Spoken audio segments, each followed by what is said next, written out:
And welcome to the PPVG Gamescast. My name is Steve. Rich. And Mo. And we are the passionate playing video gamers. In today's episode, I'm going to try and stay as calm as possible. I'm not. As we will talk about the NES Classic Edition being discontinued. I'm going to try not to cry. I'll stay strong. After that, we'll also talk about the success of the Nintendo Switch sales during the first month, as long as The Legend of Zelda and the Nintendo Direct, our reactions. Well, my reactions. I don't know if these boys watch the Direct. I know they're huge Nintendo fans, and they were there right when it was launched. I watched it 3 times, yeah. 3 times. So I'm with you. So that's Splatoon 2. Incredible. But we will start with Star Wars Battlefront 2 being released, the trailer at Celebration in Florida over the weekend. So Battlefront 2 releases on November 17th on the Xbox One, PS4 consoles, Scorpio as well, more than likely. So, with the trailer, they just announced that it's going to take place in the 30-year period between Return of the Jedi and The Force Awakens with the campaign. You will be Iden Versio, who leads an Imperial unit called Inferno Squad. So you're going to be playing on the side of the Empire. So what was your first reactions to Battlefront 2 trailer? I like the cinematics. I mean, as far as story goes, it's such a big gap, isn't it? For 30 years. Yeah, it's a big gap. No, but it makes sense, and they're going to do a book. Oh, okay. Okay, well then that would make a lot more sense. And Rich, what did you think of the 30-year gap? I like that they're tying it in with the new book. I've been paying attention to what they're doing with Marvel Comics and Rebels and the book series, like the Thrawn book just came out. In the last season, they announced season 4 of Rebels is the last one. Yeah, we were waiting. And they're going to do a lot of stuff because they're in Rogue One. Ghost, and then Hera is mentioned as a general in there, and Chopper shows up in the background. So there's obviously going to be a lot of ties, and they're going to do a similar kind of weaving Inferno Squad in and out of stuff. But they've explained stuff like where you find Rey on Jakku, that first Tatooine-looking desert planet. That's where the Empire fell. That was the last major space battle. That's why that Star Destroyer is there. But it turns out that a general that was in charge of the Empire's forces, he basically threw the fight because he wanted the Empire to kind of disband, and that's what caused the First Order to be spawned, is that he made sure that they lost so that they could be the guerrilla faction going against the, what the rebellion had become as the new Senate. So it's cool that they're including that they've thought out some inclusion of The Force Awakens. Yeah. Because, I mean, when was the last time you heard that mentioned besides, somewhere outside? Well, and they got clones in there, too, is the big thing. Because Disney's been shying away from the Clone Wars mentions, other than we have a couple of the clones that are still alive. Right. Are showing up, like Rex is one of the characters that's in the Rebels. Clone Wars and Rebels. They are now, it's not 100% confirmed, but we're all pretty sure that Dave Filoni, that's the producer of all that stuff of Rebels, he's going to make that guy from the Battle of Endor that was one of the rebel forces, and he's got the white beard, kind of look like Santa Claus in their tactical gear. That's Rex, one of the clones.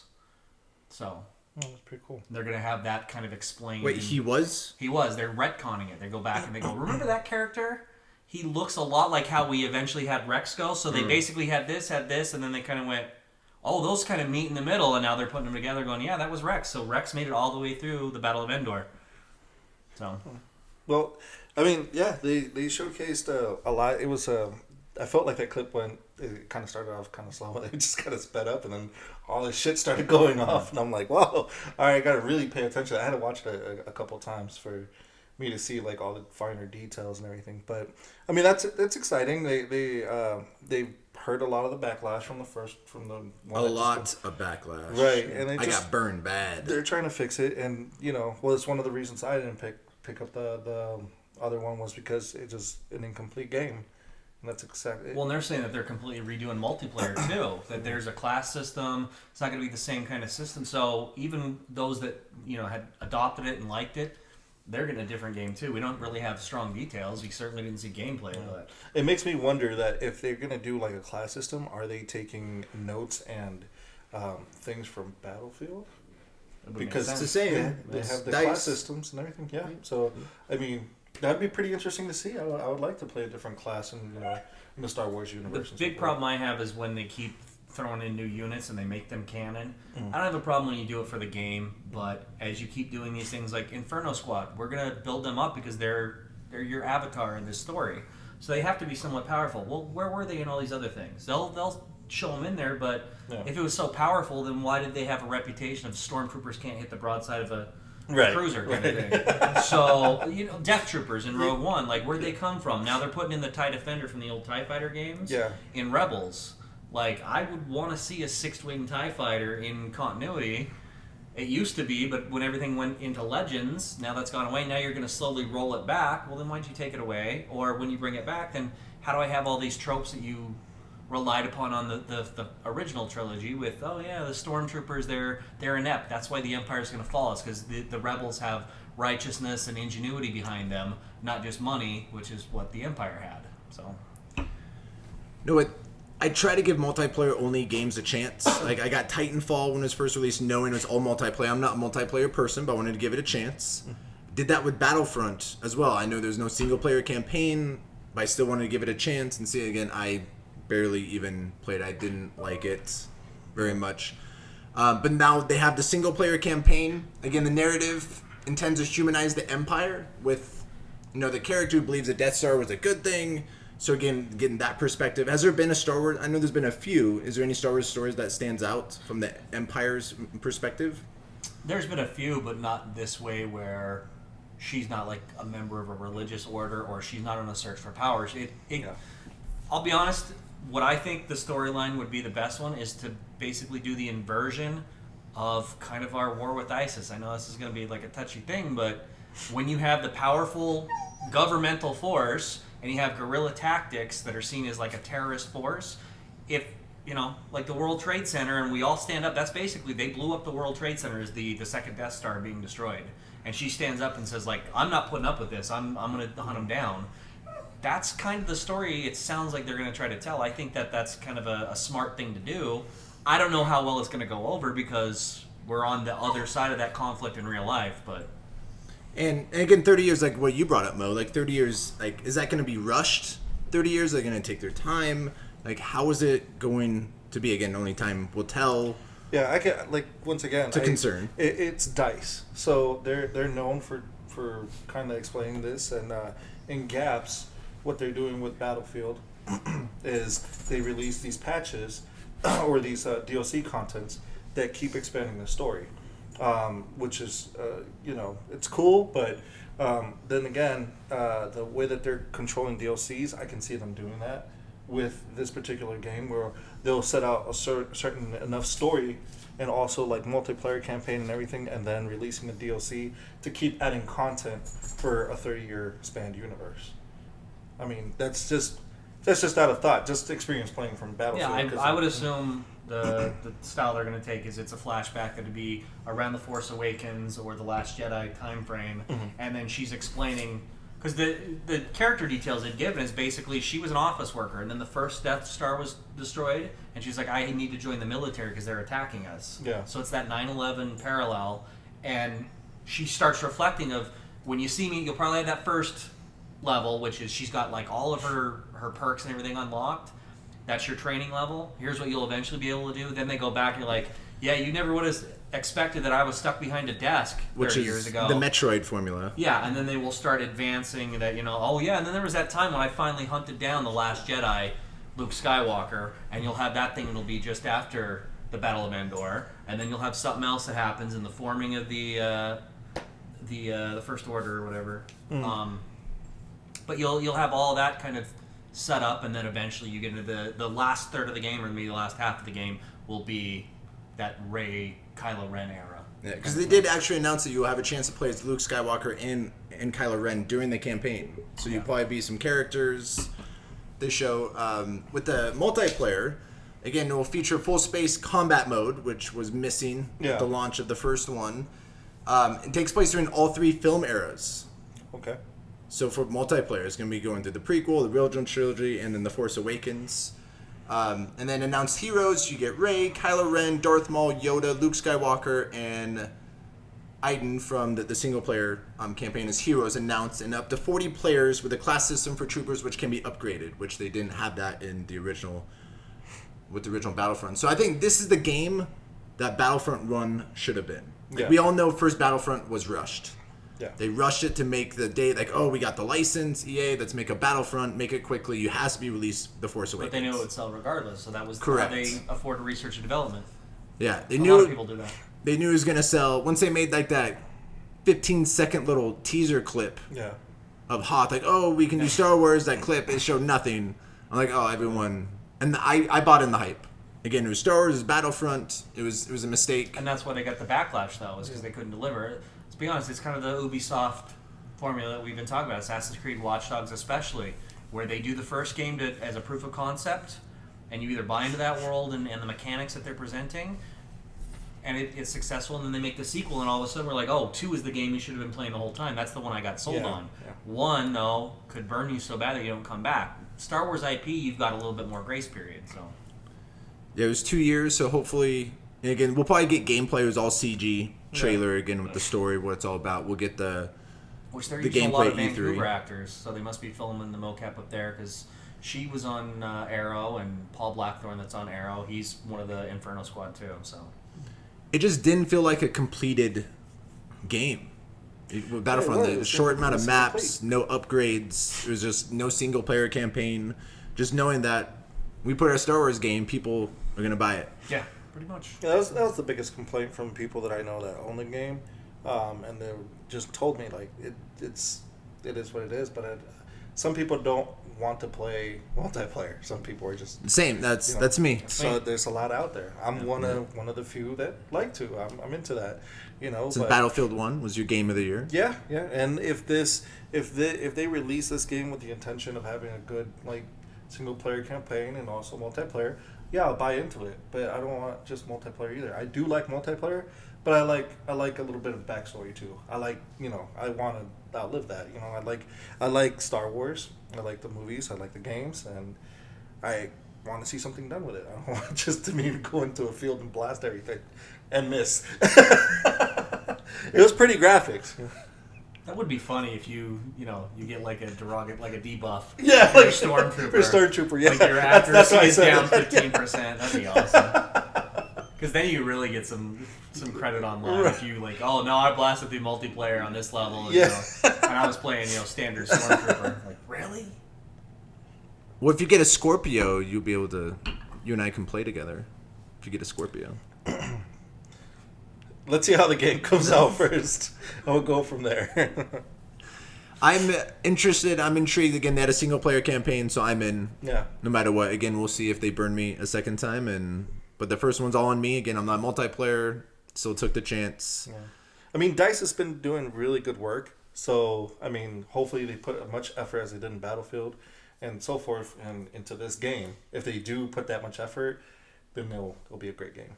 They're going to have it playable at E3, the EA booth. They're doing their own little event, so it will be playable. We'll get more actual gameplay, because the graphics were incredible. Yeah. That's the one thing for Battlefront. The graphics was absolutely incredible.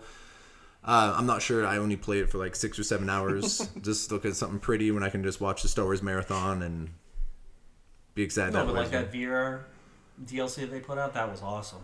So the VR, so that's I'm hoping at E3 they announce a VR portion. Again, this is just an announcement.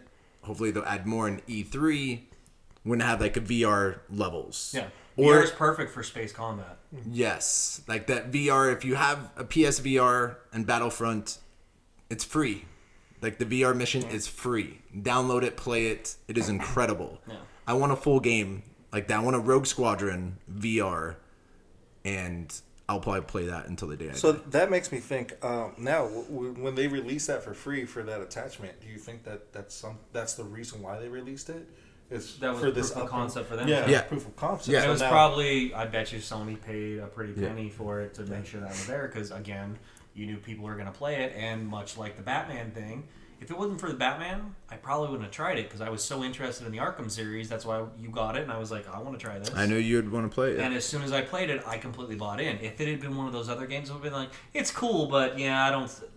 how many people can not run into stuff in their house if they're doing an FPS? But playing the Batman thing, I was completely immersed and loved it. So Yeah, it's pretty cool. But yeah, I probably started as a demo. Oh, look what we could do Yeah. with Star Wars VR. Like, let's make this a level and then free, and then hopefully. But if they just make a standalone game, I would probably prefer that, and I'll pay the $60 if they have 8 to 10 levels and missions. Especially with the new gun attachment coming out.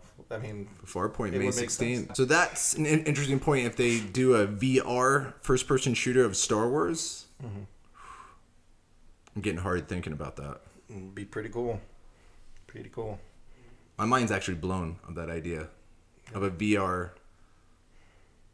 I'm bought in already, Mo. I mean, just Make it happen, EA. A VR first-person shooter Star Wars. Make it attached.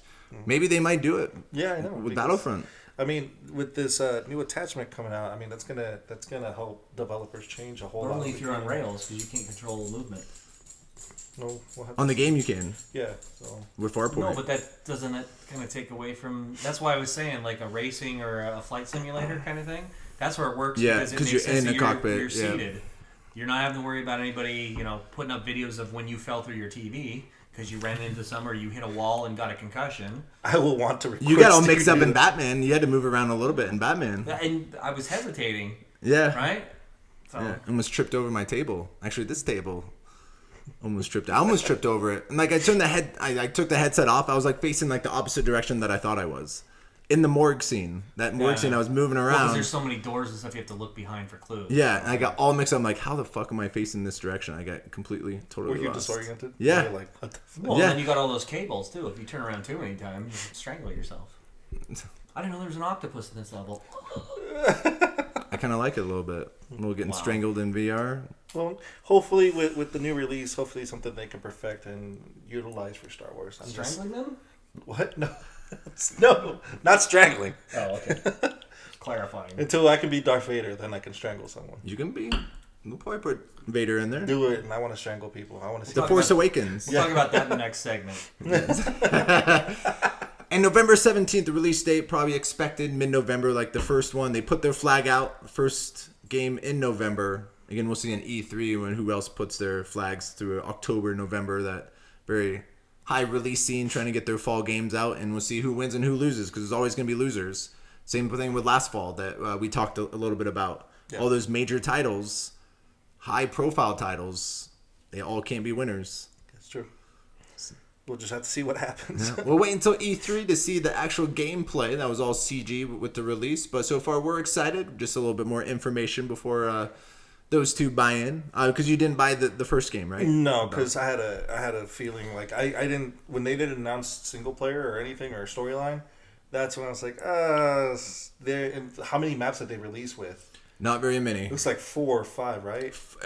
It was 4 worlds, and each world has like certain like a few maps per world. Okay. I think it was 16, but like 4 per. But it was like the same areas. The jungle, they have 4 different areas. Yeah, just no. So we'll see. We'll see how this goes. Though I'm rooting for them. I want them to put out something good. I wanna buy in. EA, make me buy in. Yeah. And DICE, it's your boys. Yeah. So Well, that's our take on this Star Wars Battlefront 2 release trailer.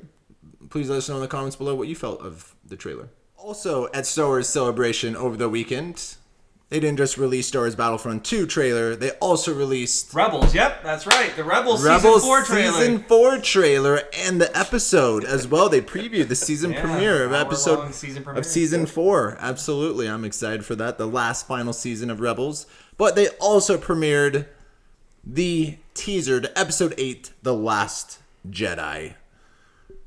And we just actually watched it just before we went live. Mo, what was your take on the teaser? I mean, I like where it's going. I like all the stuff. Where is Where it going? Yeah. Yeah. What do you know? Did you read the script? Yeah. Did you talk to- You have Do inside an insider? information. Do you know something at Disney or Lucasfilm? What do you know? What do you know? When did you know it? I like that there's a lot of. I know that it's spaced out with the story, and they're telling the story, and then there's gonna be action. I like what they're doing with the action. I don't know. I like that sweet ass black X-wing. I didn't want that blown up. Right. That was awesome. As far as story, I mean, It's only a review. It's only a teaser. It's only Teaser. a teaser. Yes. 2 minutes. Yeah. Not. Oh, yeah, not let's big. be. That was a trailer. It's okay. You don't need to give them the marketing terms. I don't care if it's a teaser or a trailer. It was a Teaser trailer. I'll watch it. Whatever. I'm Who watching cares? It was 2 Don't care. minutes of footage, and we all enjoyed it. Dude, all I need is 2 minutes. Yeah. That's it. Like, Yeah, what did you do with the other minute and 57 seconds? Once they put Lucasfilm, I blew my load, and I was good. I didn't see the rest of it. I had to watch it like 5 Seriously, times. we had to wait for 45 minutes so he could get his breath back. Yeah. I'm huffing and puffing. Hey, there's no Jar Jar Binks, so as long as I actually want him back. He started the damn Clone Wars. Exactly. I like the drunken kung fu Sith Lord kind of idea. I do like that. I thought that was inventive. that was pretty cool. But you know, it was his voice. I think that's it. It wasn't the character so much. It was more the voice. Yeah.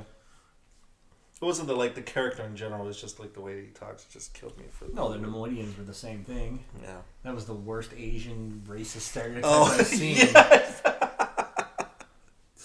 Rich, what was your initial reaction to the teaser? You sold? I was already sold though. Yeah. But yeah, it was good. I didn't find anything offensive. There's some good takes on stuff. Luke's line at the end was a good tease of, oh, what does that mean? What do you guys think that means? I think What do you think's going on? I think he's a great Jedi. Or, he's a great Force user. He's not light, he's not dark. He's found that you need balance. That's the whole point. And going to either extreme is not going to be helpful, because if you cut yourself off from emotional attachments to be a Jedi, you can't really service people because you can't love. But if you're overly passionate about things, you get too caught up and, you end up force choking your wife and almost killing her twin babies because you're so worried that something's going to kill her. Would have been him. Yeah, so... But does he know about that story? Does he know that No, it's... but I mean, well, he might know parts of it. Remember, Obi-Wan was there, and Force Ghost is apparently still training him. Oh, that's There's the right. rumor that Yoda's going to be in the movie as either a Force Ghost or something else. So I would assume a Force Ghost because it was kind of shown in Return of the Jedi. That he was I want there. Hayden Christensen back.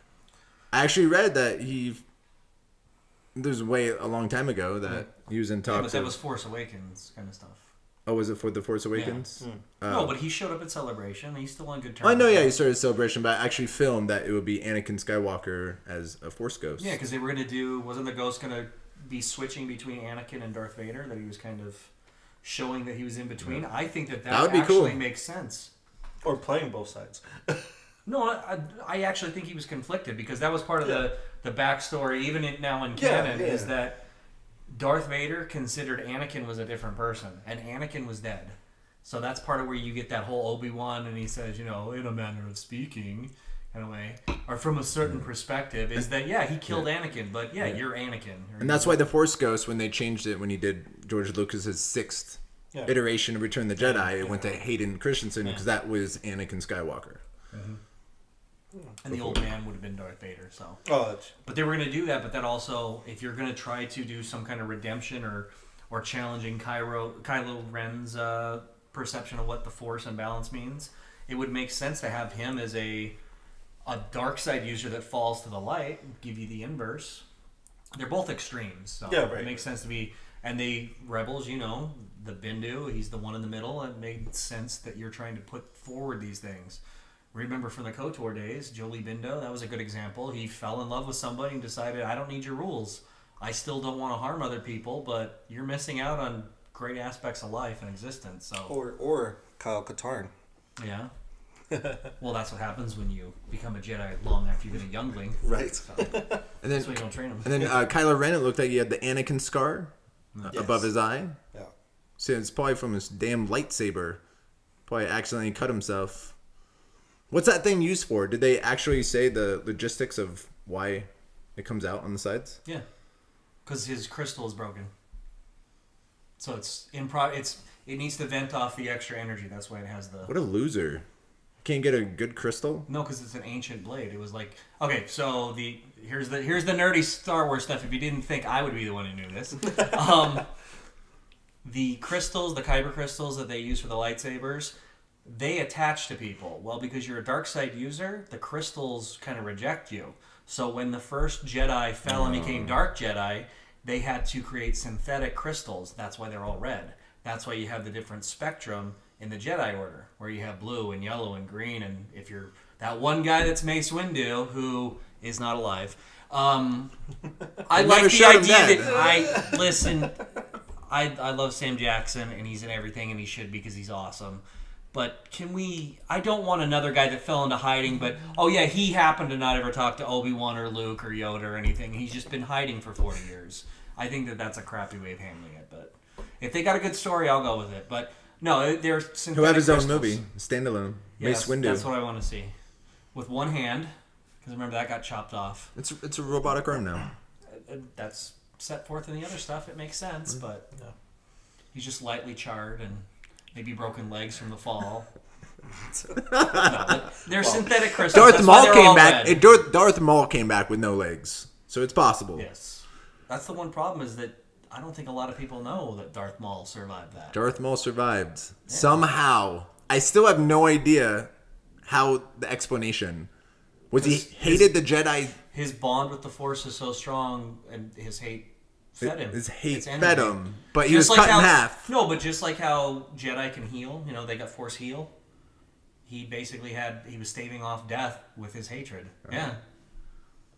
Plus, it wasn't just him. It's the whole thing with the Night Sisters and all that kind of stuff. So my hatred for you two, it can make me survive. I mean, you can. It's done wonders for me. I love you both. I love you both.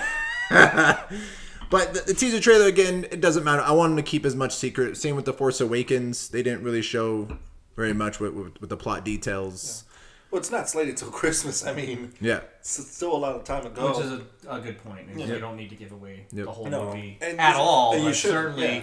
more than 6 months out, you certainly don't. But they had to put this out before Guardians of the Galaxy. This will definitely be attached to Guardians when Guardians comes out. no, you put it out for Celebration to kind of... Well, no, Celebration, but in the theaters. Yeah, So it'll be attached to Guardians. So Celebration was perfect. Guardians, I think that's what they did 2 years ago with The Force Awakens. Yeah, they makes did. sense. But they did their first one for Thanksgiving a year before. They did a quick little minute, 20-second. And But then some they of did that the was two. them putting a stamp on this is the Disney property now. Yeah. Trying to say we're back and we're forgetting about the prequels. We're going to move away from that. They needed to say new management. Yeah, and it's a good way to say, like, we didn't forget. Here's a little something to kind of hold you over. You got, a whole time to go. We'll get there. We'll show you something else a little bit later. Keep you kind of hungry for it, and when it comes out. Well, and they were rehabilitating it. I Yeah. mean, there were plenty of people who liked it, and I'm not arguing if you're a fan of the prequels. You're not wrong. It's just your opinion. Yeah. My opinion is the opposite. I don't think that they were good movies, and I don't think that they did the right thing. But as even George Lucas will say, they're movies for kids, so we don't need to get in a fight about it. Oh. But they had kind of damaged their own IP. So when they bought that, they needed to rehab it a little bit and say, under new management, you were here before and you had bad service, but that was them. This is us. Give us a try, because these are still the pancakes you guys like. So $4 billion Yeah. to buy Star Wars. money well spent. Yes. They're going to get their I money think so. back. Yeah. And then some. So what do you think is going to be Luke Skywalker's role?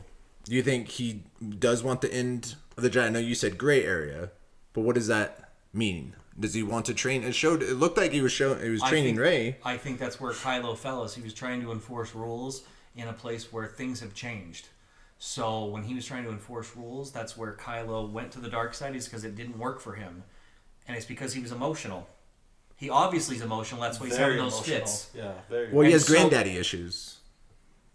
But still, when you don't address that, you skip it. That's why he lost them, and he lost all the students about it. It would make sense if he went back to the old ways, which was there was too much bureaucracy and all these different rules. And you know how it is when someone takes over. It's a good idea at first, but then as you've changed management over hundreds or if not thousands of years, all of a sudden there's a stack of laws that are this big, and all of a sudden someone goes, "Did you know that on Wednesdays you can't use syrup on your breakfast food because it's illegal?" Like, where'd that come from? Oh yeah, 300 years ago they had some weird outbreak of some bacterial infection, so they outlawed it on Wednesdays because that minimized the risk. Well, that's how it is. I'd hate to see someone go to jail. Instead of changing it, they just go with the flow, and it builds up too much crap. Well, why don't you just end the Jedi? There would be no Sith if there wasn't any Jedi. Yeah, there would. The Sith aren't related directly that there has to be a Jedi for them to fight. No, but you think like Anakin Skywalker, he was a Jedi. He turned to the dark side, destroyed the majority of the Jedi, goes on a hunt, And then the balance, there's 2 and 2, supposedly. Right? Yoda, Obi-Wan, Sidious, and... Well, that's because of Darth Bane, but okay. Correct. So, Luke Skywalker's aware of that. His dad was Jedi, went bad, killed Jedi, and then now he trains Kylo Ren as a Jedi, wipes out his academy, and then becomes apprentice of the Sith. No. He's not Sith. He's just a dark side user. They're not Sith. Okay, he's a dark side user. Yeah. But you turn to the dark side. Yeah, but they that's not all the same thing, started though. at the origins of being a Jedi.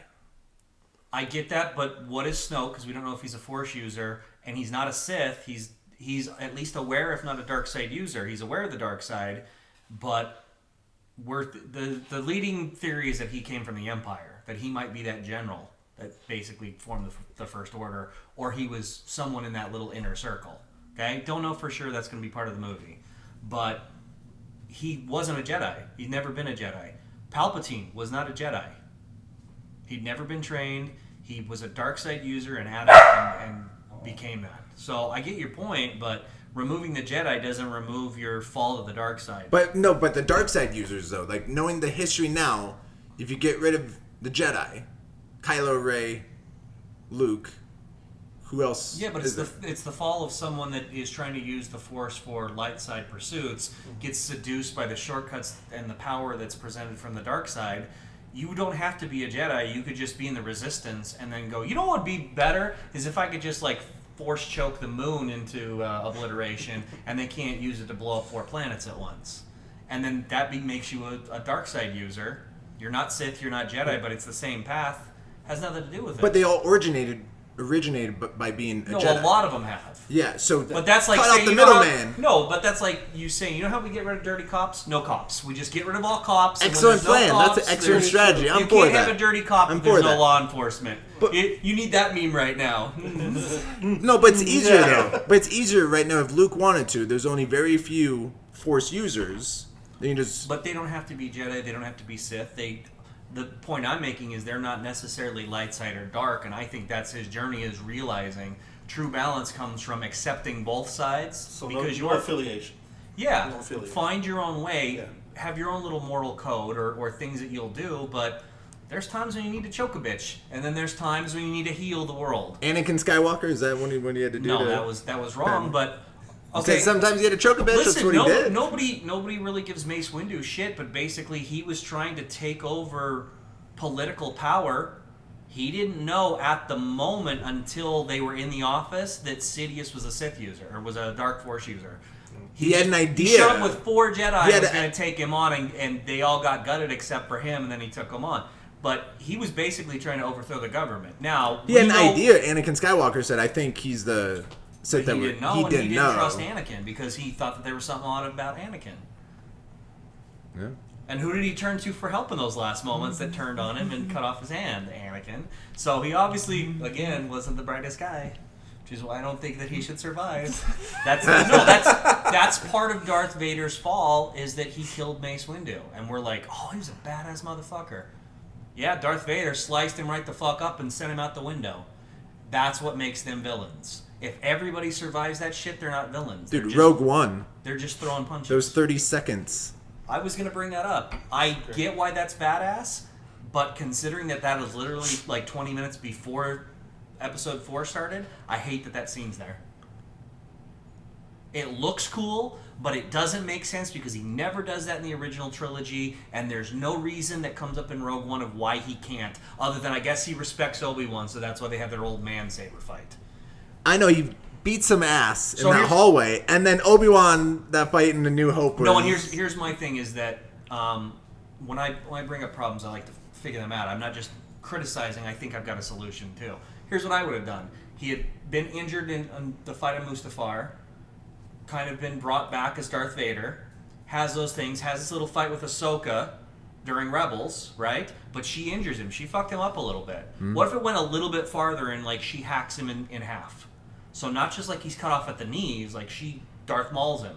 Now he's replaced even more. That explains why he doesn't have the same control, because the droids walk weird. They walk like they're in Mass Effect Andromeda. Do we all not talk about C-3PO? They all kind of walk like that. So what if that's why Darth Vader fights like this against Obi-Wan? So Obi-Wan's age, Darth Vader's inability because he's so injured or he's been replaced by, robotic appendages. That's why he fights like that, as opposed to that prequel shit of the flips and the force jumps and the Jedi speed and all that kind of stuff. You get rid of that because he can't do it because he's half robot. That would have made sense. He wanted to take it easy on his old master. But he had no problem wiping out 30 guys for a data tape that he still didn't get, even though he could have easily used the Force and brought the guy back and held him there, and then stabbed him and then used the Force to pull it back through or open the doors. No, he's like, oh damn, I guess I'll track them for the next 20 minutes. He was pretty badass in The Force Awakens, the beginning when you play as him. I don't know if you guys played The Force Unleashed? Force Unleashed, oh yeah. Oh yeah. Yeah, Force Unleashed. He kills Wookiees? Yeah, he's just takes out Wookiees. He's just going crazy. Which is no longer canon. Yeah, right. But No longer canon. No longer It doesn't count anymore. That's only in Legends. Yeah. Starkiller, unfortunately, is not there for the formation of the rebellion. All right, one last topic of the teaser. Rey. The director did say her parents, or where she came from, will be revealed in Episode 8.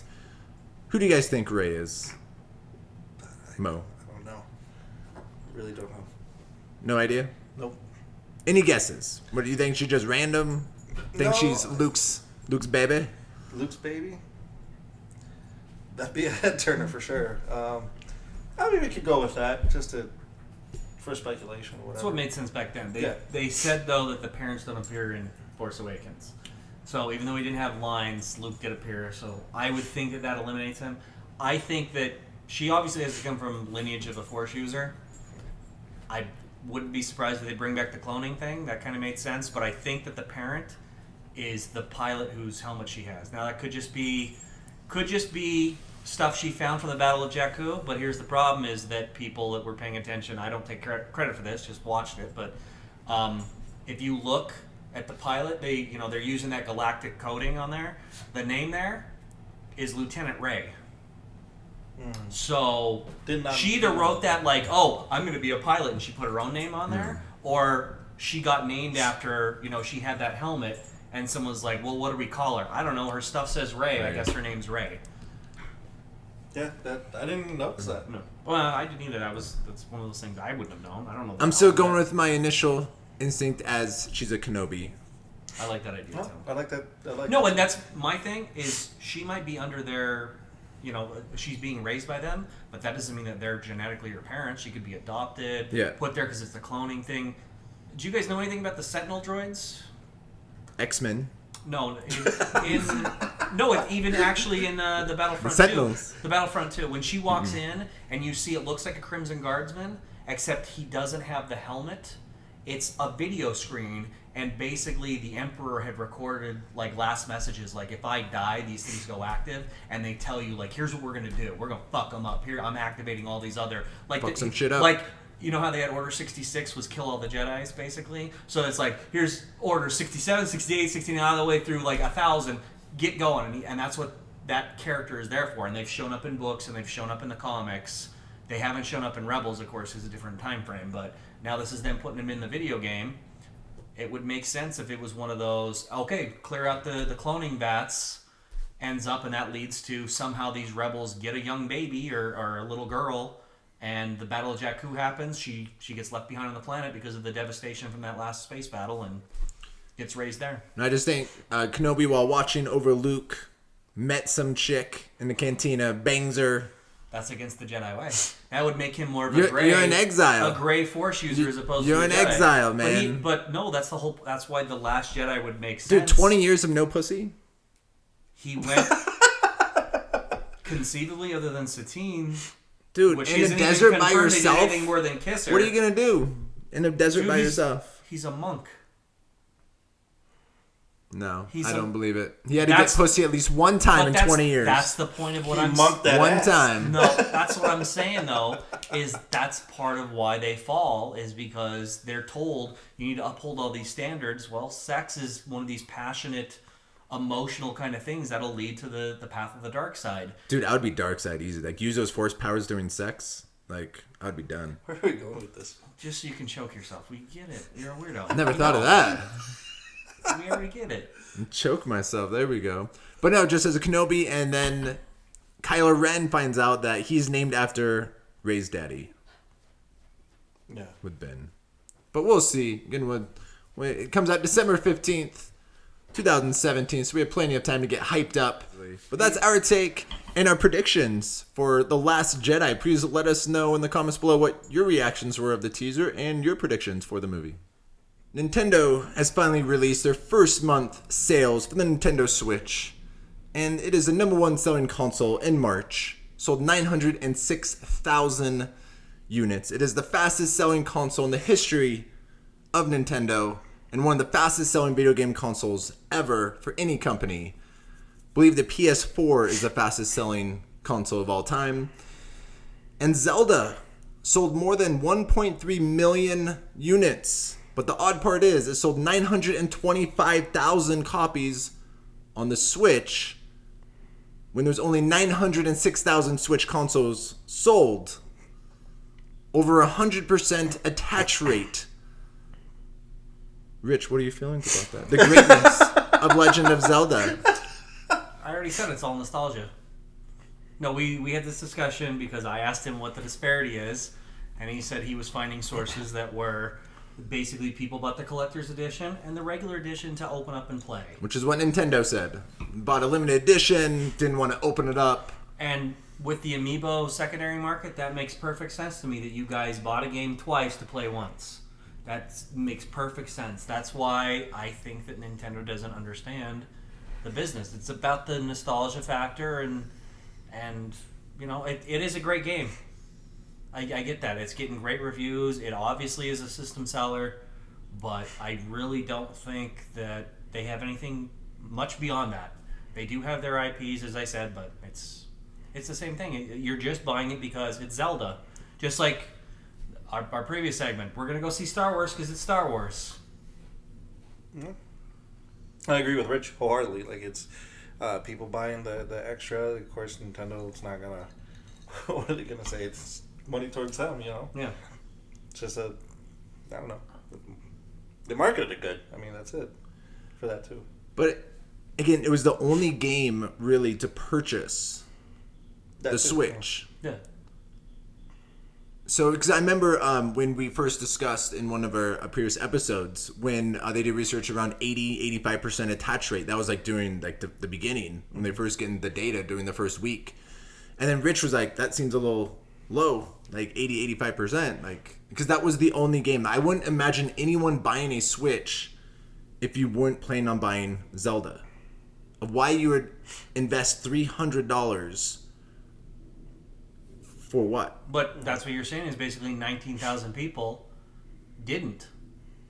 Right? 19,000 of those copies sold, and it wasn't because they were buying the Switch, they were buying Zelda. That was kind of my argument is, if you're selling software, now there were almost 1 million people that in this opening period that went and spent the money for the game and then $300 for the system on top of that, but there's at least 19,000 of those sales where they either had the game in the system or they had it on the previous console, the Wii U, and then they bought the collector's edition, which was only for Switch, right? And then or they bought it anticipating, well, eventually I'll have it, but right now I don't need a Switch. I do need Zelda.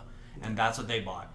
And that's exactly what I'm saying is they would make more money off of focusing on software alone as opposed to gimmicky systems that they...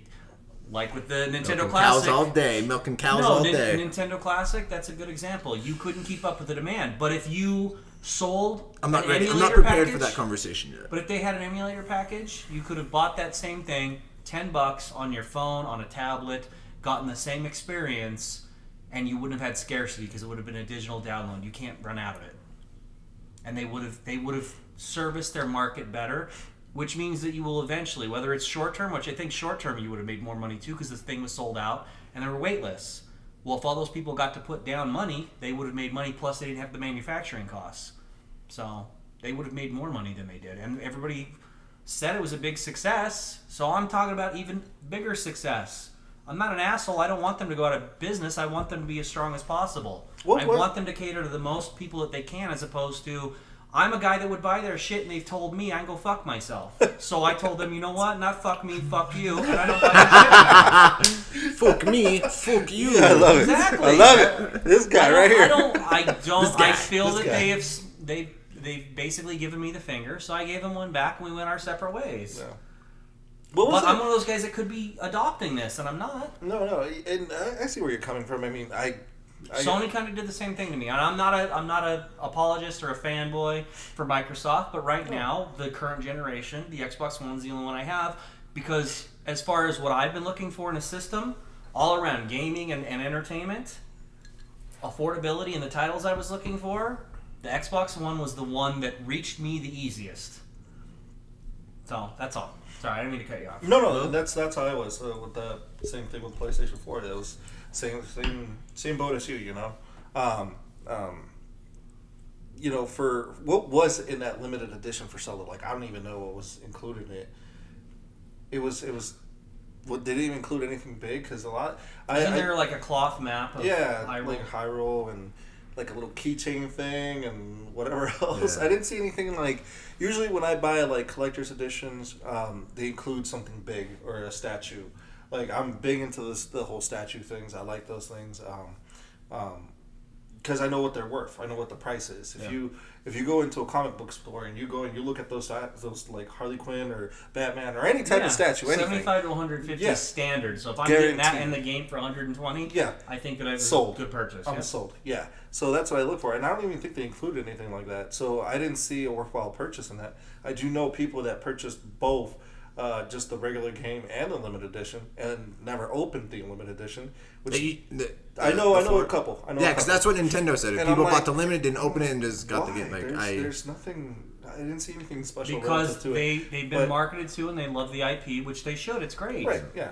But they basically are letting that overrule good financial decisions, which is why Nintendo can force a $300 system on there that it doesn't really need to be there. Nintendo could put those resources to, I don't know, churning out more than 2 games a year. Yeah. Well, that was the plan with the Switch, was put more resources so they can. Because that was the failure of the Wii U. An absolute No, the failure of the Wii U is because they didn't innovate.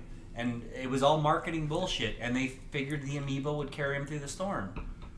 And it didn't. And all it did was create a secondary market. But they're taking advantage of them. And they don't need to. Especially because you don't need to take advantage of anybody. You certainly don't need to do it to children.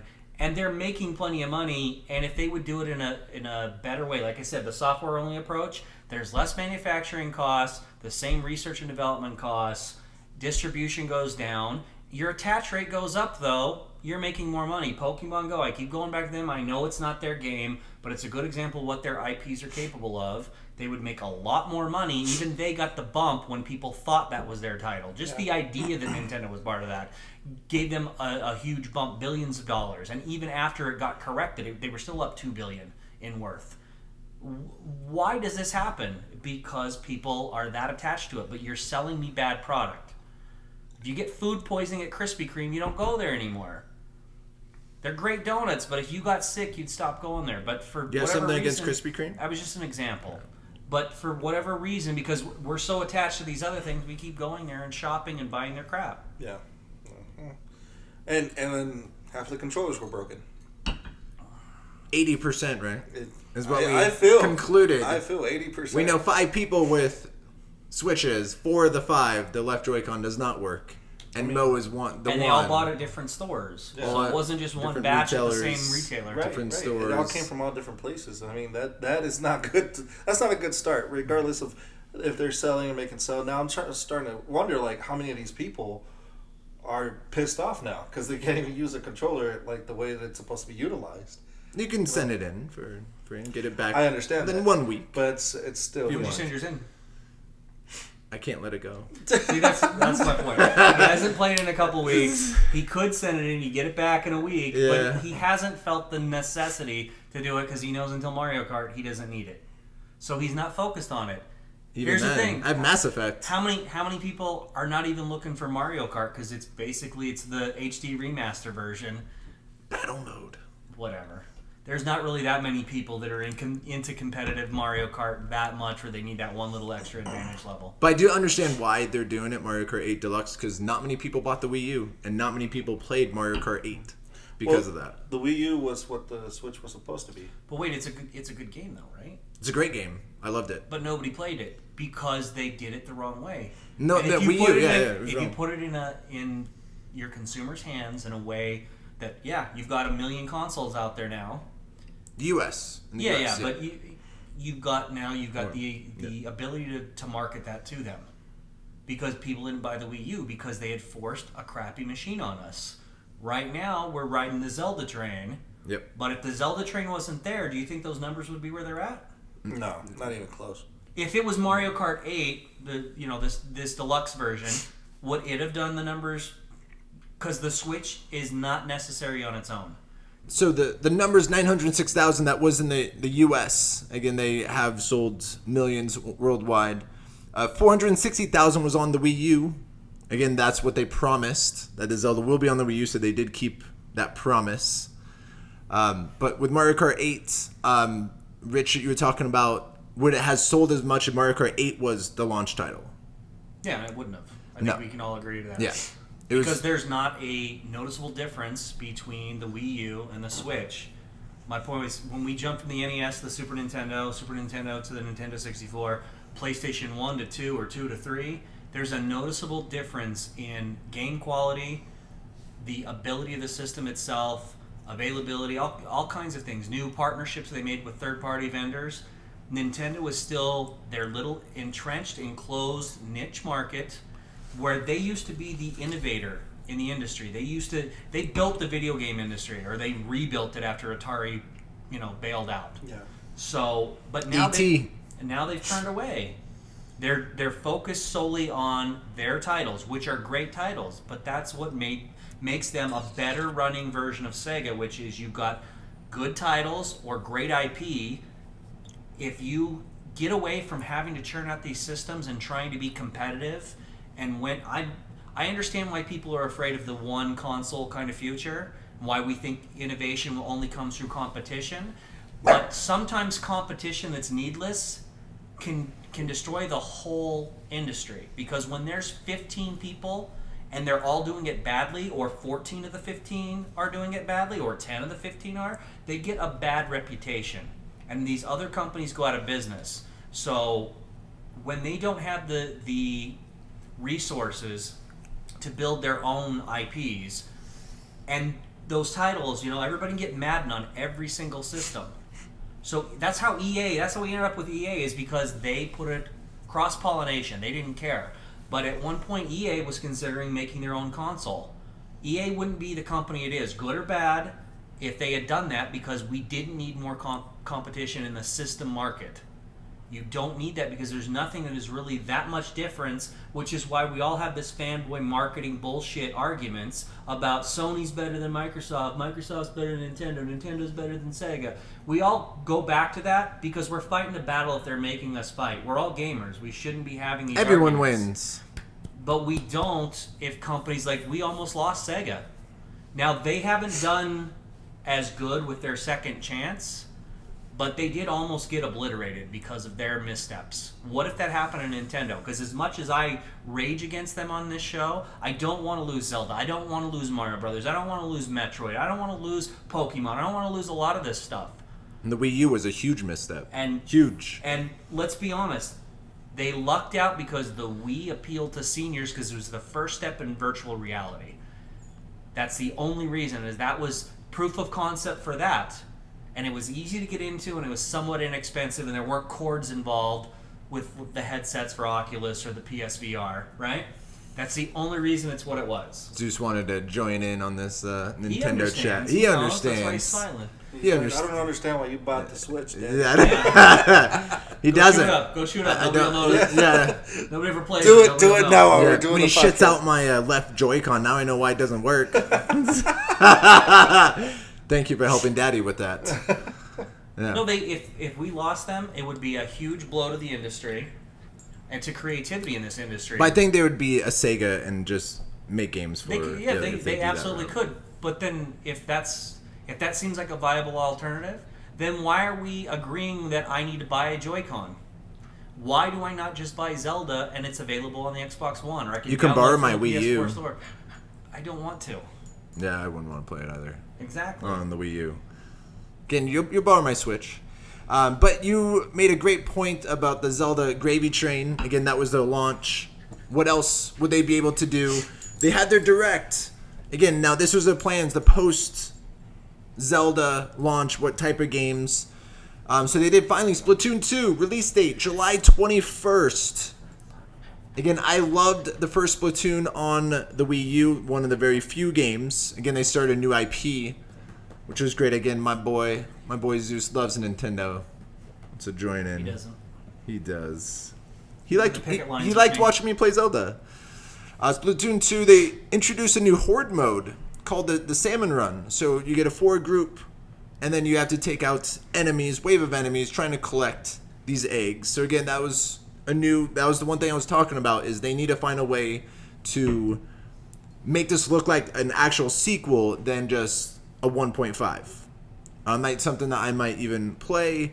Again, I actually loved the single-player campaign in the first one. It was 4 to 5 hours. I'll let you guys come over and see. That's one game I think you guys would actually enjoy. There's strategy involved. No, the first game was a big I don't know what I'm going to say here. It was big. It was big. It was no, it was big. popular. It was getting good Yeah. reviews. Yeah. I wouldn't say it was a system seller, but it was influential. Yeah, and it was good when Nintendo needs to come up with new IPs. They can't just go do Mario, Zelda. Well, Metroid, they forgot. I think they locked that in a vault. It's in the Disney vault Team somewhere. Ninja burned it to the ground. Son of a bitch. Splatoon 2 release date July 21st, and then ARMS, the fighting game, releases June 16th. So this is their next wave of big first-party titles. ARMS June 16th, Splatoon 2 July 21st. And ARMS, you can get 2 different ARMS they showed on the Direct strategy, and it's 2v2 or 1v1. So What does this appeal to you? That's actually a great question. I'm not bought in yet with ARMS. Okay, because every time we brought up upcoming titles, ARMS and Splatoon, that was it. Other than Zelda, has been what you've mentioned all the time. But You weren't even bought in. It was the point that you brought up, as in there's only these big first-party titles. And the Direct, I don't know, did you guys read anything about the Direct or anything? No. So it was fast-paced. It was 38, 40 minutes. They had When you have no news, I don't understand. a how it goes lot so of fast. announcements. They had like 3DS games, like what's it going to do with the 3DS, like small little games. You already have a new mobile. I don't know why you need a With- 3DS. And some people, hey, you have millions of people who bought it and want to show them that They we don't didn't care about that. That we didn't That's forget. my whole point. They don't give a shit. They want you to buy the new stuff. At least they've been The nice enough to Switch. put it on both generations. The show that's not completely dead. But ARMS, it's based off of what type of modes they have. If it's just battle, then no, I want to know if there's some like career mode, campaign mode, like they do for like Street Fighter. What or kind of Mortal story Kombat. do you want from ARMS? Well, no. Same thing with like Street Fighter. Like, is there a way? Is it just you put in a battle and fight? So I'm not. I totally, wasn't always the spring you see in front of you. I came from a dark place, but I dragged myself out of that hell. My arms weren't always made out of slinkies, but Hey, it was noodles. And now I'm painted No, it was neon noodles. orange, but you're gonna see An arm made I've out got of some noodles. pain in my character. Old man arms. That's what it's gonna be. Old man arms. But Splatoon. She's just like you, arms. She's just like you. we have the story. There we go. already. We have the story. They have Hold the that story up. mode. I'm bought in right now. I'm in. I'm gonna go pre-order. Someone it. else will come along. No one else is gonna buy this game, arms. It has to be us. We're already here.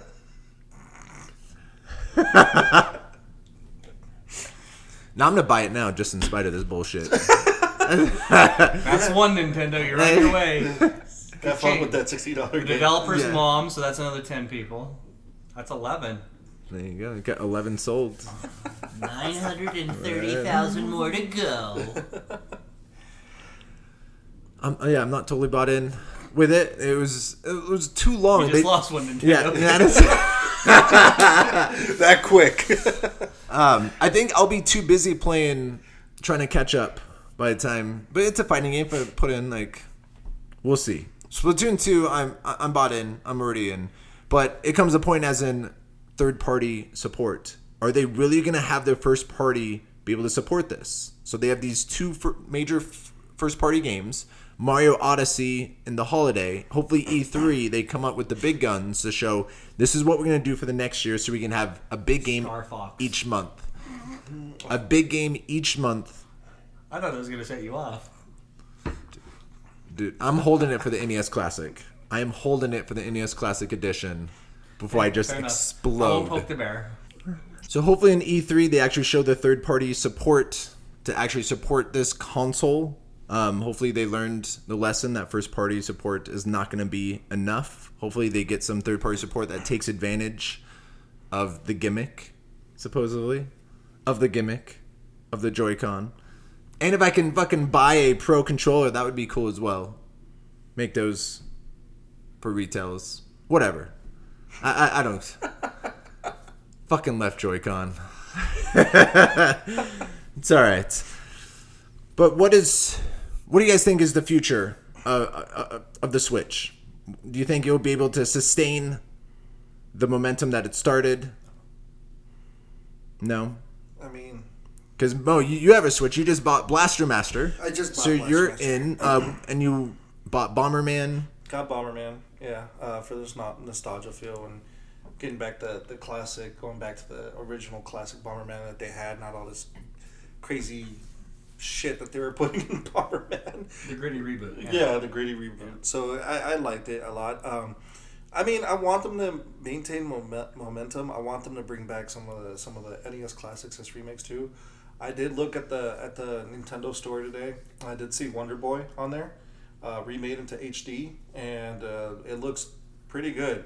For like, it has like an anime style type of run and slash, and you can play the original 8-bit, and you can play the new one. So you can choose. So that kind of captured me a little bit, and I was like, okay, this is a good step. It's not a pricey game either. It's like, I think I saw it for $15, which is not bad. You get the full game for however you want to play it, and if you want the nostalgia feel, it's there. If they continue doing stuff like that, I will be a happy customer. But I want to see, the Kid Chameleon. I want to see those games coming back. I don't want, some little indie games because I like indie games. I want to see something big from them. I expect a lot out of them now. Because right now they have, and again, I'm not calling ARMS a big game. Yeah. They just have Splatoon 2 and Mario Odyssey are the only two big games announced for the Switch. So E3, they need to come. No Treehouse bullshit, please. I hate Treehouse. But you're coming over and we're watching Treehouse. I'm not watching goddamn Treehouse. But we're watching the Treehouse. Fuck the Treehouse. I'll burn that bitch down. I swear to God. I don't give a fuck. So you're going to burn the bitch down and Rich is going to choke the bitch. Right. Can I do mine first? Because I don't want to burn my hand. Man on fire. Okay. What am I, Denzel Washington? Yes. With my weird deformed hand? Watch. You'll never not see it now. Look. Hits a deformed hand? Yeah. Wait, actual Denzel Washington or the character in Man on actual Fire? Denzel Washington. Has a deformed hand? Yeah. Like a Shia LaBeouf deformed hand or? Just watch, yeah. Okay. I'll burn that bitch down. I don't give a fuck. So that is our take on the Nintendo Switch news. I know. Time is on my side. I know Mo and Rich always gets excited when we talk about the Nintendo Switch. And again, the number one selling console put PS4 and Xbox One to shame. The number one console, the Nintendo Switch. Fate of the Furious was also the biggest global opening of all time. Of all time. Your argument is invalid. It's going to bring in more than $1 billion. Easily. Probably will. That's why I'll never watch that movie. Doesn't mean it's good. Please let us know in the comments below what you felt about the Nintendo Direct, ARMS, and Splatoon 2. So I'm going to try and stay as calm as possible while we discuss this topic. The NES Classic Edition discontinued. On April 13th, it announced the end for the console, and there's going to be the last shipments to retailers this month. So I'm having Rich and Mo camp out with me at a Best Buy. What day? Sorry, I'm busy. When, when they make an announcement, I'll give you guys a quick text. Don't worry, I'll have the tent. I'll have all the toys already. We'll play Nintendo Switch in line. So the console, it launched. We'll be at the bar. Make your own little episode. So it launched on November 10th, 2016. And on April 13th, they announced it is being discontinued. Again, I'm trying to keep my cool. Let it out. I'm trying to keep my cool. Yeah, I think this would be a good therapy session for me. So on the day they announced that it's being discontinued, on eBay, it was being sold at a rate of 2 per minute, and the average price was $332 was the average. For an item that is $60 being sold for an average of $332 the day they made the announcement that it is being discontinued. So I'll let you boys speak first about this so I can catch my breath. Who the fuck buys an NES Classic for fucking $300? Who the fuck buys an NES Classic when you get emulators for free and you didn't play those games in the first fucking place? Let's be honest. Who the fuck are you? Like, seriously. Who? Why? So you can sell it for $500, And that's the problem right there. which I will probably buy. Do I want a Scorpio or NES Classic Edition? Each one's going to be $500. Which one do I want? You'll buy the NES Classic, I already know. The NES Classic Edition. Yeah. So Rich, why? Oh, this would be where you put the link to our previous episodes where I've clearly stated why I thought that this and the Switch are horrible ideas. Because it was a cash grab. They didn't have a system that was available.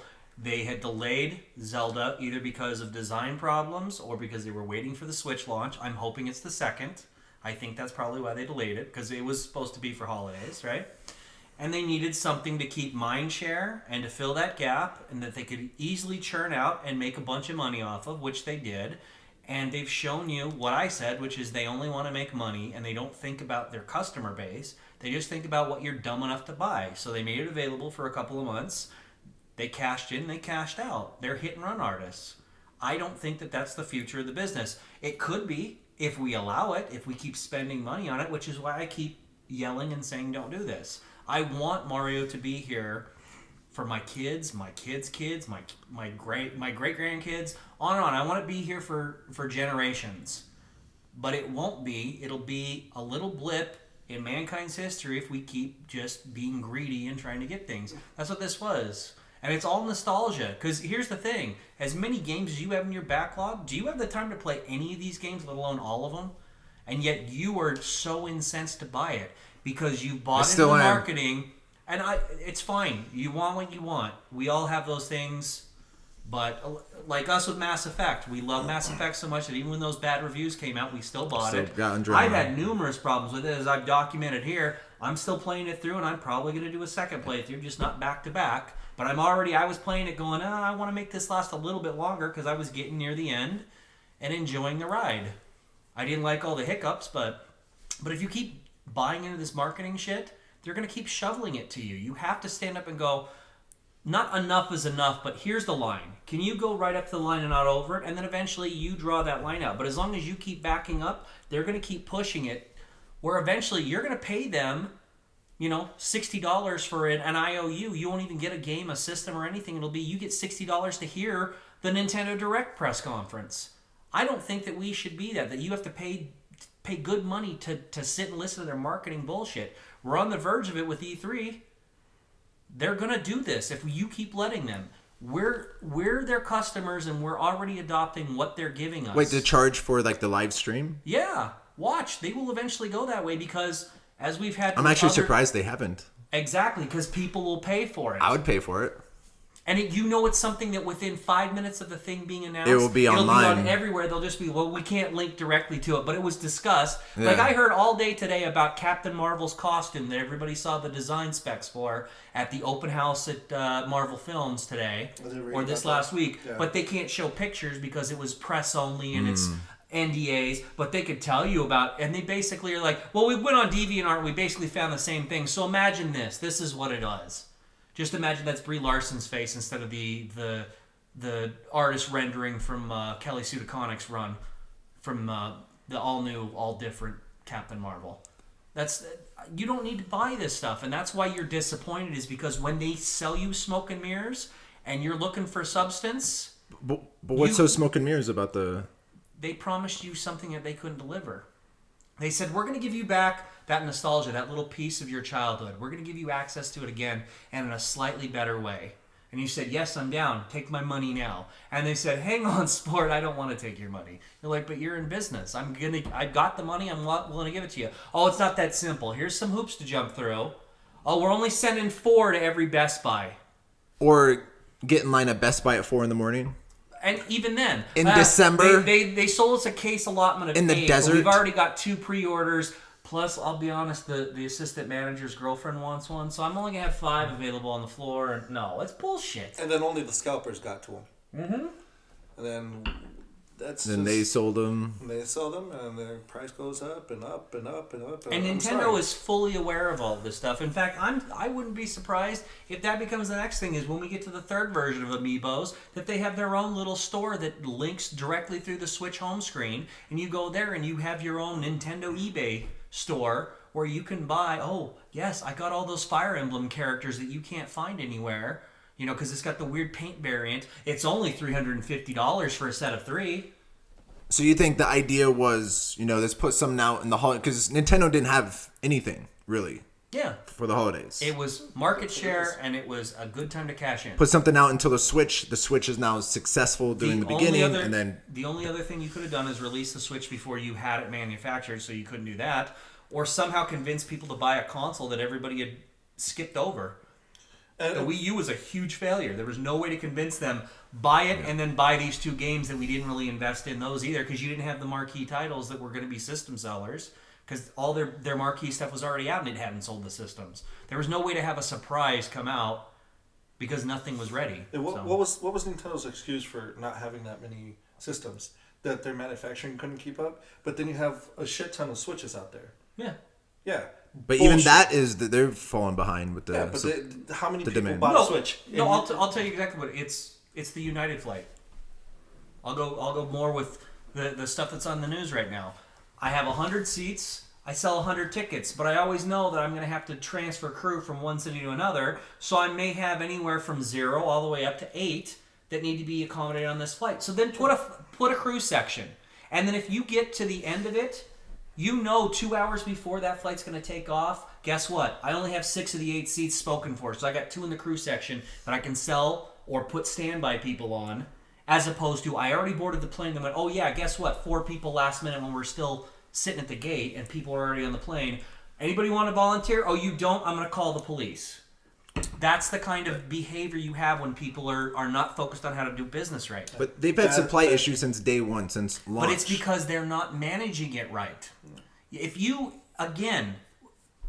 work in any industry and you oversell, that's a great problem to have, except every time you do that, there's going to be somebody. You know how much I spend on entertainment, especially video games. And I'm one of those people that has drawn the line and has drawn it for over 5 years of I ain't buying Nintendo shit anymore. And I'm a guy that would spend on it. I'm exactly what you want in your back pocket, and you forced me out there. How many other people are in the same boat? Which I don't blame, like, the time that you jumped off Nintendo. Like, I don't blame you. I completely understand why you did that. And how many other people did, because it was all smoke and mirrors, which is what I'm saying. And right now, you're probably not going to jump it because you're not as passionate or stubborn as I can be. But you are feeling a deep regret that this didn't go your way. If you had a couple of these pile up, this could be one of those, fuck Nintendo, fuck Destiny, and you'd be out the door. So this is the statement from Nintendo about the Classic Edition. Throughout April, NOA territories will receive the last shipment of Nintendo Entertainment System NES Classic Edition systems for this year. We encourage anyone interested in obtaining the system to check with retail outlets regarding availability. We understand that it has been difficult for many consumers to find a system, fucking understatement, and for that we apologize. Fuck you. We have paid close attention to consumer feedback. Sure you have. And we greatly appreciate the incredible level of consumer interest. No, you fucking don't. And support for this product. You support for this product, but you're gonna fucking discontinue it. Fuck you. So this was actually brought up. Rich actually sent me a text. Was it about a month and a half ago when it was first brought up, when they're actually going to lower the shipments? Because you first sent it to me. Yeah. Sent it to us, actually. Because people were talking about, and they came out and said, no, we're not stopping. Yep. That it got rumored out, it broke. This is all bullshit. No, don't believe the hype. That's all internet conjecture. Wow. And then finally Nintendo made it official, discontinued. So about a week before Christmas, they made a big announcement. Largest shipments going out to retailers the week before Christmas. So Best Buy, again, I got in line like at 4 a.m.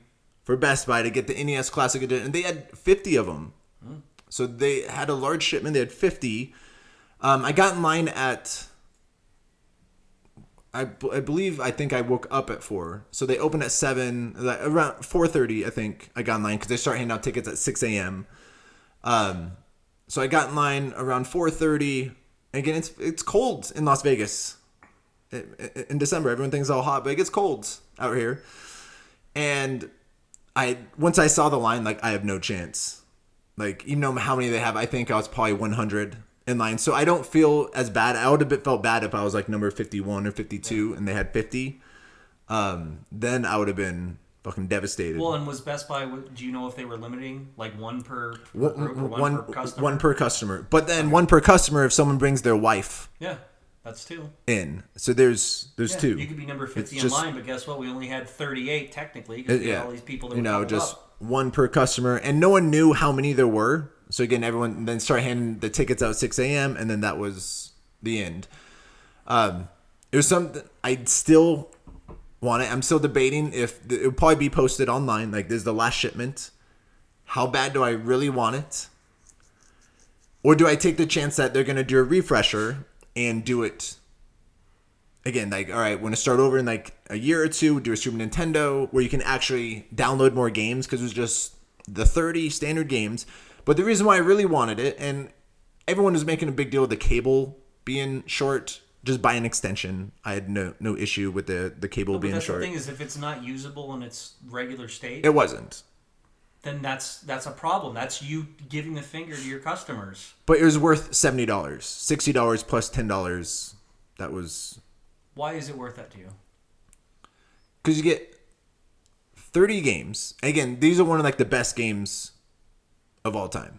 Get Legend of Zelda 2, Castlevania. I love those 2 Castlevania games. And again, if I have an NES, so you can't tell, I have an NES. Once you hook it up to my HD TV, it looks like shit. So with this NES, again, the first emulator that I'm aware of, that you can actually change those 3 different settings for each game, and you can actually save it in game. So I can't do that if I get NES or any of the emulators that I'm aware of. If there is, please let me know in the comments. There's some options, but yeah, it was very ease of use. That you can, ease of use, you can have 4 saves per game. So Mario 3, I can save it at any time. I can turn it off and then it'll reset no matter where I am in the level. I can't do that with my NES or Super Nintendo. Well, it's NES. So that bought in, and there's 3 different settings, as in, do you want the regular pixel or do you want it to look great on the HD? They'll be able to change the settings, which I can't do with what I have. So in that in itself, and $60. I think $60 was the perfect sweet spot, as in, absolutely. Which is what I was saying, though, is it was the perfect, if they had enough, this is how you would market it, is you'd have the Switch available, but as you're going either at the end cap or right there in the aisle for the cash register, you have NES Classics. And they're like, oh, it's only $60 and it's got 30 games and it's got the controller, and I'll remember that this is what I had when I was your age, and you've got your kids with you, and you're buying $300 plus you bought Zelda, and then you're like, what's another $60? I'm already going to be spending $450 with tax anyways. Let's bump it up to $500 and make them extra happy for Christmas. That's what the idea should have been. That's what you were sold on, but they didn't deliver one fucking bit on it. That's why I'm pissed. No, I'm fucking livid. I'm fucking beyond pissed because I was in denial. Rich sent me that text, and again, it was about 6 weeks ago around there when they made the announcement. No, and a lot of people did go back and say, no, that was just bullshit conjecture and rumors. Nintendo released an official statement. I missed, maybe, I don't know. Yep. I read it 4 different fucking sites. They were all sure that their sources were good. Because I was saying like they lowered production so they can focus on the Switch and then get back. But then I was saying as in how much profit can you make off it by creating the product, get the licensed game, ship to retailers? Like, is it really worth it to them at the $60 point of how much profit they'll make? Well, that's part of the problem is that they don't understand that they need to evolve like all media. We all go to the store, whether it's Walmart, Best Buy, Amazon, whatever, and every once in a while you'll have one of those great big blockbusters that's paired up with similar titles or its sequels. Like, you get a collection of, it's all the Fast and the Furious movies for $40, and I get the 7 that came out because number 8's about to come out. And they put it in one collection. And you get it like that. So why are they not doing stuff like that? If you're in the book market, yeah, it's nice to have the original copy, that original first printing, and it's still got the original binding and stuff. But if you just want to read Sherlock Holmes and you can get 6 books in one anthology, you just want to read or you want to download it on your Kindle, that's perfect. But you don't charge somebody $60 for shit that if I had bought it originally would have cost me $15 for all 6. You don't mark it up like that, especially when you're talking 20 years later. Well, the Virtual Console, ridiculous. those games are $5 each on the because Virtual they're Console. overpricing, and that's part of the problem why they don't have the same adoption is because they've said here's what we value it at. But I'm a big proponent of physical copies because if it's something that doesn't have a server, you can't take it away from me. But there are ways that if my system, Red Ring, that was one of those 360 things. You never know for sure. If something's been taken off the online store, am I going to be able to download it again? Because your license expired? Why the fuck do you not have a lifetime license? Because I'm sure everybody was worried about Ninja Turtles in Time, that they needed to protect that IP. God forbid we sell it more than the 6 months of that original launch window on the Xbox Arcade. That's ridiculous. Who the fuck do you people think you are? Or your account gets hacked. Then how do you get those? Yeah, you don't get it back. Yeah. And how do you prove yourself? Yeah. Because one thing to be out the money for, if you had downloaded it, played it, and you got the little nostalgia bump. But Steve was thinking, like, when I have kids, I'm going to show them because these are, as you keep saying, that's what I wanted. These are some of the greatest of all yep. time. He wants to be able to go Super Mario Brothers. Let me show you how it was done back in the day, son. Yeah. And he wanted to show them, as opposed to telling them or showing them screenshots or, yep. well, it doesn't look good on my TV, but imagine. They Yep. don't have any concept of that. I get what you were doing. So I want the easy plug and play. I want But HDMI and plug in. They don't let us do that. They don't want us to do that. They want us to keep buying it. If you're going to do an HD remaster, I kind of get your point where you're like, I'll pay some money if they upscaled it and let me save when I couldn't before. Those are good innovations. Yeah. I don't like the price point, which we could talk about your business model, but I get the understanding. I see the value in that. But if you're just churning out the same shit, then that's where I look at you and I go, you give me $6, we'll get you a fucking USB drive, and I'll download emulators, and I'll get you 3,000 fucking games, and you can use the original controller if you get the right attachment for your computer or your laptop or whatever. You'll be just as happy. But they don't want us to do that, and I understand why they don't. But if you're not going to make it readily available, this is a guy that was trying to give you $60. He said, "Take my money." I'd You even said, pay "Wait, more than son." 60. Wait, yeah, exactly. You suckered him in. Just like you suckered me and many others, try to convince us, and you wouldn't let us give you our money, then fuck you. I'll go find another way. Because I would have no idea how to plug in the NES to my 4K TV. I wouldn't know how. So with all the plugins, is make it very simple now. Because HDMI aren't even part of the TV anymore. It's its own box. No, there's a converter you need. Yeah. Yeah, it's a box. It's not, on the TV. So I still really want one again, exactly, because when I do have kids, I want to show them it's very easy, just plug in and play. I don't have to do all these wires for NES. I hope they learn their lesson. Again, I'm still in the 5 stages of grief. Seriously, I'm in the 5 stages of grief with this. This cut me deep. Cut me deep, hit me hard off a $60 stupid little machine, and I'm fucking pissed of how bad I wanted this motherfucker, and I'm not used to not getting what I want. So this is a good lesson for me, not getting what I want. Me pouting like a little bitch. Wait till your hair falls out. Yeah, it'll be here soon. Don't steal my gimmick. A Super Nintendo. If they come out with a Super Nintendo, learn their lesson from this, have a Super Nintendo Classic Edition. I will fucking camp out 24 hours for a Super Nintendo Classic Edition. So you're not burned. Here's where our argument comes in. Even if I get my way, but what if there's another Steve out there and he gets burned like you just got burned on this one, on the SNES Classic, but you get yours? Well, fuck that guy because I got mine. I don't think that that's a valid argument. I get why you feel that way, but just because you win the lottery in that case doesn't mean the problem still doesn't exist. You just don't experience it the same way. There's still a fucking problem, as in when they do the Super Nintendo, you know the fucking demand. Like, I don't understand how Nintendo fucks up the supply. They did it for the Wii. They didn't fuck it up. They did this on purpose. They do scarcity to be able to have the headlines of we're sold out, because then that makes it even more in demand. And they don't control the secondary market. They only care about the primary. They're creating a black market.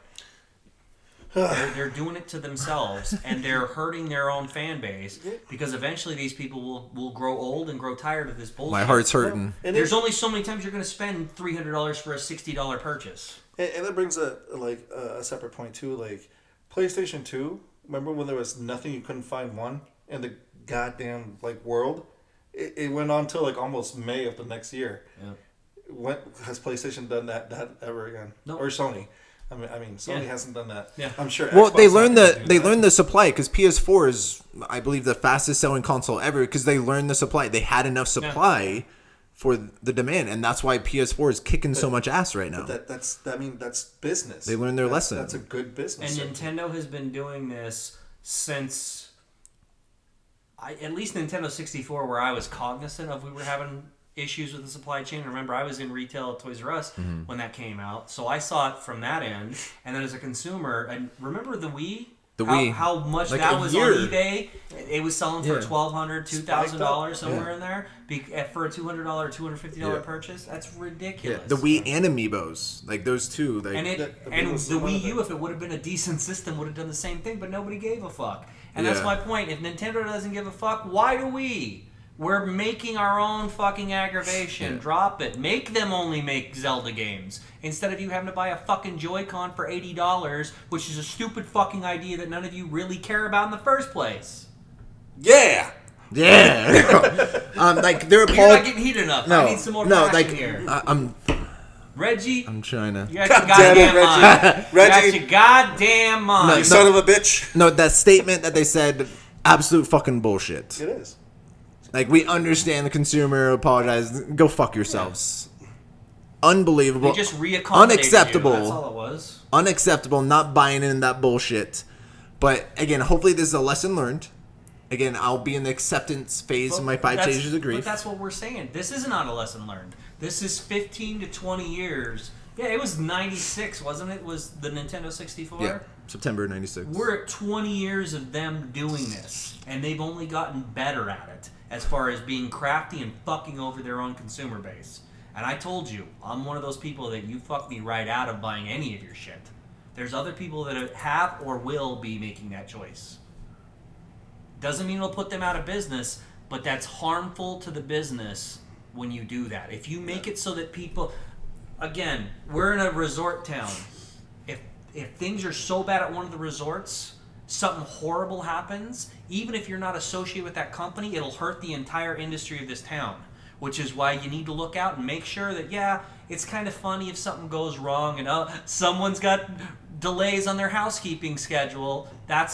We kind of go, well, that's just part of business. But if something horrible happens, there's an outbreak of animals or food poisoning or something like that, or God forbid something bad like a terrorist attack or a natural disaster, it would wreck this entire industry and tens of, if not hundreds of thousands of jobs. It's ridiculous, and Nintendo is supposed to be one of those people that helps set the pace, if not being the pace setter themselves. If they fuck it up, Nintendo, Sony, and anybody else affiliated, EA, Activision, Ubisoft, all of them will have to adjust to that. It could tear down everything. That's what happened with Atari. They fucked up and it took everything down. And it took them 20 years to come back from that. Boom. So this is the end of video games as we know it? No. Listen, that's the extreme example. Except I'm somebody that lived through it the first time. I know it can happen because I've been there.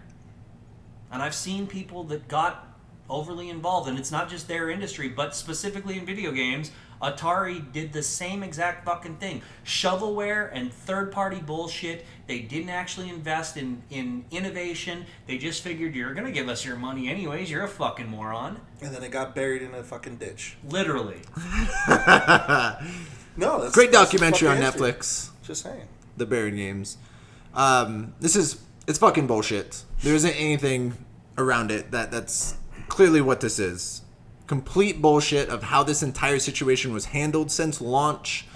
Again, when they premiered in July, I think was the release trailer from nowhere. It was glad, like, holy shit. And off of the supply, they should have known there's a great demand for this. It shouldn't have been a fucking surprise in November. Oh, we didn't know that there's a big demand. It wasn't. It wasn't a surprise. They knew exactly what they were doing. They have fine-tuned this.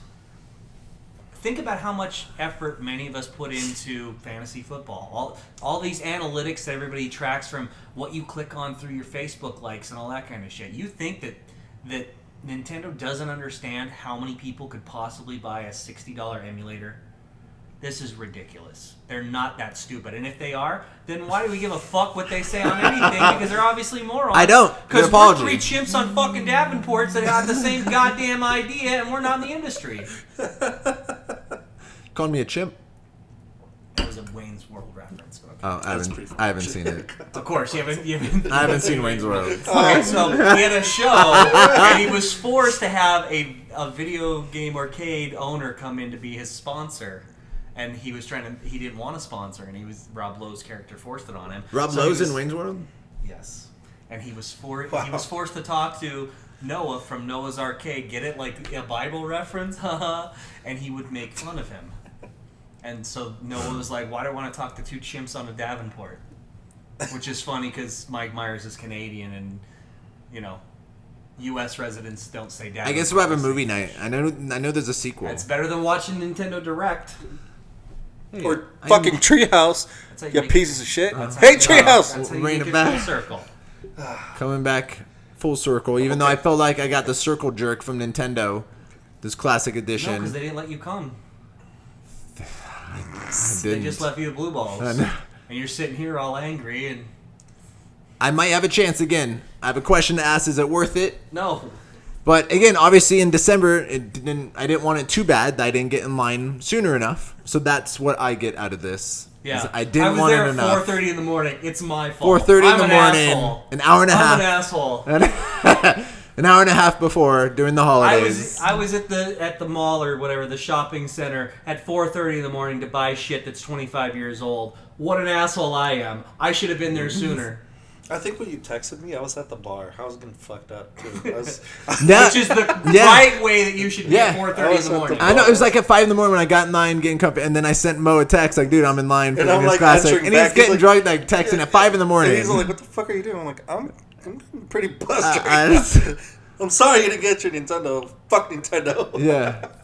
Yeah, and I bundled up. I was wearing like 3 shirts, a sweatshirt, and a coat, 3 sweats. Khaki shorts. You know, I think I told him too. I was like, after you're done there, if you're still cold, come to the bar. I'll warm your ass. Right Yeah, a nice shot. The dumbass that I am is I was bundled up. I was warm everywhere, but I fucking wore socks with sandals, which is what I usually wear, and my feet were fucking freezing. In the comments below, please tell him why that's fucked up. Why that's wrong, because we can't convince him. And I've been trying for the better part of a decade, so... So I stopped trying. But I had 3 socks on. I'm like, oh, I'll be warm. I had socks and then layers, but it was still fucking cold. And I was like doing a little dance in line, and then just crying all the way back home. I used my tears to warm me up. You could ice skate on the pavement. It was that fucking cold. Like any water, like when the sprinklers break and they go on, it was fucking ice. Like I went out there. I didn't go It was home until the fucking morning, cold. so I saw it. It was fucking cold that morning. That I'll What never time did you go forget. home? Like around 6 or 7. Oh, pussy. Yeah. Because I got home around 6:30. He's a quitter. That's what I got we home call around it. 6:30 sleepy. because 6 a.m. they started handing out the sheets. After like 6:10, I found That's out why I wasn't you getting go it. to VIP and you get a nice back massage and you go to sleep. Get a little nap in, and then you go back to the bar. So if I don't get it, like hopefully they announce it online. Like Best Buy is gonna have it tomorrow or this weekend. I'm gonna probably attempt to go What get if it. they do and it's the day of your wedding?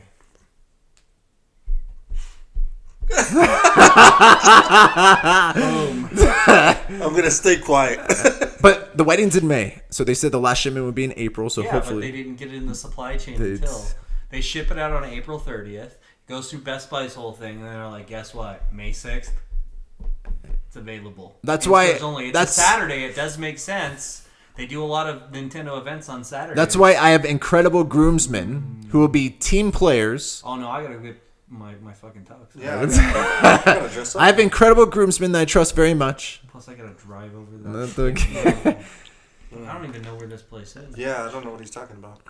I love my groomsmen very much. I know they love me too. Maybe I want to say "fuck you, Nintendo," and just disregard the whole thing. Is Destiny available on the Classic? That's all I want to know. Or you actually buy an NES Classic Edition and then you record you just destroying it and blowing it up in front of me. I'm like, this is what you get. Dude, he beat us, but he actually did the right thing. That is a good idea. Yeah, get it. But if I don't get it, I will be driving. I will jerk off to my tears. I will be crying Why do you always go to the jerk off? Yeah. using You jerk my off when you're tears. happy. You jerk off when you're sad. There's no time to never jerk off. There's never a wrong time. When I'm in your house, that's the time to not jerk off. Or just when so I'm we're in clear. your house too. I didn't want to speak for you. I'm speaking right now. Okay. I don't know. You guys got two up at the old place, so I didn't want to touch. The original rotation. Hey, don't throw that in here. Why is it called rotation? That scares the shit out of me. So this went over a half hour. We'll see how long What happens any when of you get this. passionate? You can see Yeah. now what it's like when someone cares. They get diarrhea of the mouth. So hey, at least I care. But I'm still going through the 5 stages of grief. We'll see how long that lasts for me. Please let us know in the comments below what your feelings are of the NES Classic Edition being discontinued. And if you're able to be one of the lucky few to pick one up. And let me know how it is and see if I should camp out to get the last shipments ever. So that is the end of our episode. I'm proud of myself for keeping my cool about the NES Classic Edition. Again, if got you covered. if I fail of getting it this month, you might see a different side of me.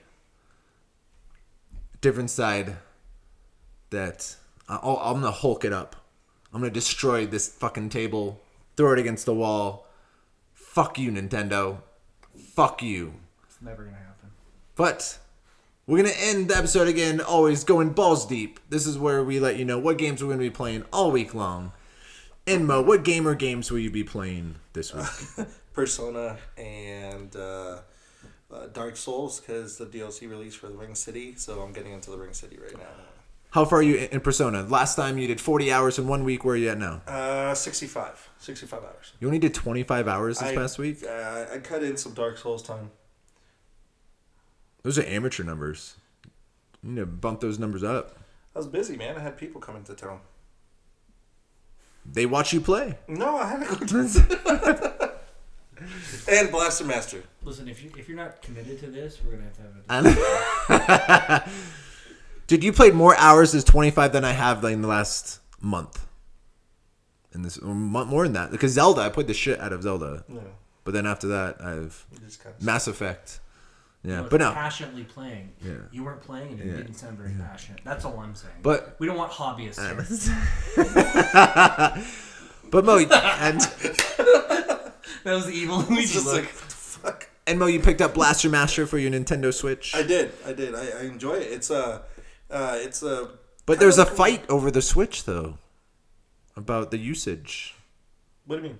Oh yeah, there was. I got called a little bitch today because my girl was playing it and I wanted to play some more and she kind of took over. Whose console is it? Yours or hers? It's both of ours. Oh. Apparently, I don't own it Amateur. You'll learn soon. You'll learn soon. And Rich, how is Mass Effect Andromeda?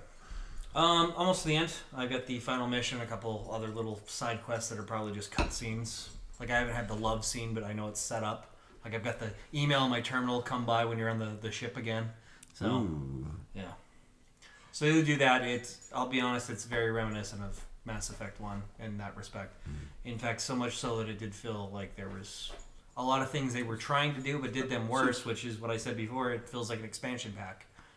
Good game, still having fun, want to play another playthrough, but there's a lot of missed opportunities. There's some good references if you unlock some stuff, like go after the memory triggers. That'll give you some big Easter eggs for the Mass Effect, the original trilogy. I won't spoil them here, but I do think that there's stuff that they're seeding that they're not going to play out. Like, I think I know what the Scourge was for, and I think it ties into the first one, and I won't spoil it here, but... So you're almost towards the end. Yeah, I probably got like another 4 hours at the most. I don't know how long that last mission's going to be. Are you satisfied so far? Any additional issues with the patch? I don't regret my purchase, but I do think that they have done damage to the brand. Yeah, to the brand. But it's one of those, I do care enough about the brand that, like with you, this is just one of the straws. It's not the last one, but it is one of those, like, you got to let me know the next time that you've seriously overhauled some stuff, because if you don't, I'm out. Yeah, they're gonna have. It's gonna be very difficult, and they're gonna be very careful how they market the next Mass Effect, if there is. There's stuff that they had fixed in the original trilogy that's broken in this one, and I don't just mean the graphics. I mean ways that some of the systems work, how you mod your guns, the economy of the whole thing. Like, I've never had a credit crunch at all, and I didn't go after any of the send me credit shipment stuff from opening the cryopods. That was the last things I did. That's the other thing. I'm so far behind that now I'm so far ahead. Like, you max out at 20 for your Andromeda level, your viability. You max out at 20. So now I'm gaining things, and when you go and you look at your actual number, like on the regular screen, it just says nothing. You're at level 20, and it doesn't say points to the next level. But when you're going into a mission kind of thing, it'll show it. And now it's showing, like, I'm negative 3,000 because I've earned so many more viability from doing all the side quests, that I'm negative, that I hit 20, and then it started counting backwards because I've hit over the top level. And I only opened up 19 of the 28 available cryopods. I'm still got enough that I could have opened up at least another 5 of them, and I'm not at the end of the game. So why'd you stop that? You got a new game plus where I'll be able to finish that out. Why didn't you put it there? Because you wanted it in one playthrough? Any major crashes? I know last week you talked about it. Did that continue? Major ones. That you had to reset? Yep. I had one that was so bad, and like the save system's completely different. If you're in the middle of a primary mission, you can't save. Even though you're not in combat, and even though you're not about to go into a cutscene, you're considered in the mission, you can't save. And the autosave is not as smart as I thought it was. There's sometimes when it is, and there's a lot of times when it wasn't. There was one where I did a good 3-hour push through one of these last levels, and I had a glitch where a character that you have to wipe out all the enemy forces. This guy's a teleporter, and they obviously have some part of the map that I can't get to where he teleports to replenish his shields and then teleport back, and then his health is down, but his shields have gone back up, so you have to tear through his shields again and then try to whittle away at his health. He disappeared, and I couldn't get him to come back.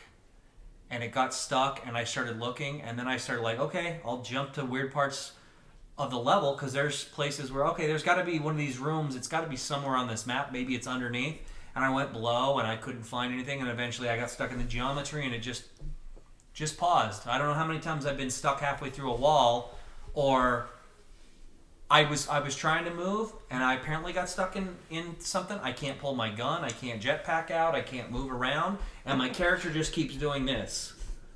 And you can't do anything. And you can even, one of them was so bad I couldn't even pull up the menu.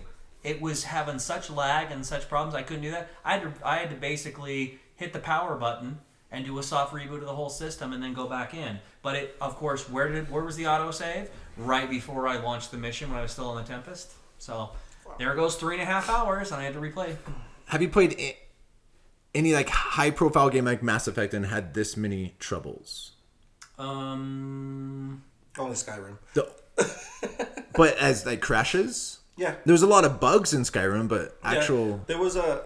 I mean, you had to do a lot of patching in Skyrim in order for it to, even on PC. Like, there was a lot of unofficial patches that you had to download for it to run, like, as smooth as possible. A lot of, like, glitches that where you would hit an animal and they start flying in the air and stuff like that. There's just weird stuff. Like, okay, so I'm playing Scott Ryder, so Sarah has come out of cryo, but there was a problem, so she was, like, in a coma for a while. I got her where she woke up, but they've got her on, like, bed rest. So you go back to the med bay, and she's laying on there, and you're trying to have a conversation with her. So it's a character that's laying on what should be a 3D surface, and her elbow, the way she's positioned, it's kind of below her body, but it's a flat surface. So her elbow is in the geometry of the bed. Why are you doing that? You set up the animation to sit like that. It wasn't physics where she just fell on it. It was you purposely posed her, and you were like, no, I made the character model of laying like this, but I didn't look at how it would look when she's actually in the level, and you just signed off on it, or your supervisor did. If I made those kinds of mistakes in my job, I wouldn't be employed anywhere. Except but you did it, and you're making $40 million. Yeah, because I played 80 hours of Skyrim. I don't remember any issues. I know there's big issues on PlayStation. There was still some. But yeah, at Xbox 360, it didn't. 80 hours any issue. I know No Man's Sky had a lot of crash issues when that was released. Which is weird considering there was no content. I was able to actually play Mass Effect this week. I know last week I didn't play any video games at all. This week played 5 hours. I think I'm at 12 hours now. I'll probably be done by Destiny 2 is when I'll be done with Mass Effect. Now many more, and I'm gonna miss ARMS. I don't know what I'm gonna do. But I'm gonna miss ARMS June 16th. So hopefully able to pick up the pace after the wedding. But the majority of the wedding planning is complete. So I haven't had any issues. Again, it automatically downloaded 1.05. The limit is 100 now, right, for the items. Yeah. What was it before? Was it 60? Do you remember? I think it was 65. Okay. And then you can open a cryopod that would have taken you up, I think, to 85. And then as soon as when they patched it, all of a sudden it was 150 for me. So I don't know if that was... Okay, I'm at 100. Okay, so you haven't opened up the cryopod. That's the extra inventory spot. Oh, okay. I did that, so I think that's what gave me that other 50. Okay, because I remember, because I didn't play it for like a week. No, because that was the download thing it, and then, 100 limit. Yeah, because I was at like 60 or 65, whatever it was for that first one. I was like, I'm trying to determine what are the best weapons. I didn't know what kind of guns I was going to use. So, of course, I had at least one, if not two, of every weapon. But then you're getting all your consumable stuff, and you're getting all the mods, and...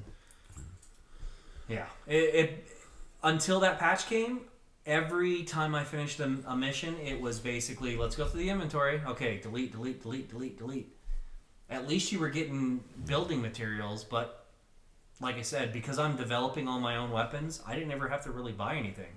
Oh, that's the other thing. I got the improved shield recharge for the Nomad. I've had that task since EOS, and I've got all the materials that I have since the thing unlocked. I've crafted it, I don't know how many times, and I get the ding, it never removes it, and I never really got it in game. So I've never finished that side task. Why is that even there? It's not finishable. That used to happen in Destiny. It did. Fuck Destiny. It did. You used to do like a mission thing, and it'd still stay on there, and you're like, why the fuck isn't it saying that it's done? And then you go back, and then you can't find the damn mission again. It's been completed, but it's still signaling every time you go to the fucking tower. And it keeps going, and I'm like, what the fuck? It's done! It's great that these worlds are so big, but they're empty, and when you go to like the little strongholds and stuff, they're the same stronghold. It's the same thing. Here's the best part. So I'm near the end, so there's a couple things where they're trying to improve the mythology or give you some extra, like, oh, maybe this isn't what you thought it was as we build towards the ending. And so I find this one where I have to go back to Vold, the ice planet, which you're not at yet, but when you get there, and I thought I had gone around because there's a lot of tasks. I thought that was the most task-intensive one. And I thought that I had found every single thing. That's the one planet where there's these side tasks like, oh, find all the radio transmitters and destroy them. Oh, find all the radiation signatures. And they never pop up on your map. It's go find these random encounters. And you'll hear Sam come up and do, Scott, there's a radioactive material nearby you may want to destroy. Otherwise, you wouldn't know it's there. There's no indicator. So I thought I had found all this. Then I do this one side mission, and I have to go face this stronghold. I had never seen it on the map, and this stuff doesn't just pop up. You pass them, whether you stop there or anything, which means it was there, and the thing was so unwieldy, or there was nothing around there, that they put it in some kind of weird out of the place area, and I never had a reason to go past it, which was good because I didn't encounter this content before I was supposed to storyline wise, but also meant that how much other shit am I missing, because a lot of those tasks I didn't find all those canisters because I didn't want to go to every single place, because there's no indicator on the map of there's something to look into, and maybe it even has that, and there's certainly not a, oh, guess what, here's where all those signatures are coming from. I've got a planetary scanner that found you all the way in the Milky Way galaxy, but I don't know where the fuck this radiation's coming from. Get your popcorn and soda pop ready. We're going. No, it was a ridiculous thing. It was busy work. I don't need busy work. I'm already trying to terraform at least 4 different planets, so I don't need busy work. I'm already busy. It's a rough life saving a galaxy. Trying to go in a new galaxy. We obviously had a lot to say this week. Very passionate week. Very passionate. 3 hours. Thank you for watching the show, and everyone have a wonderful week.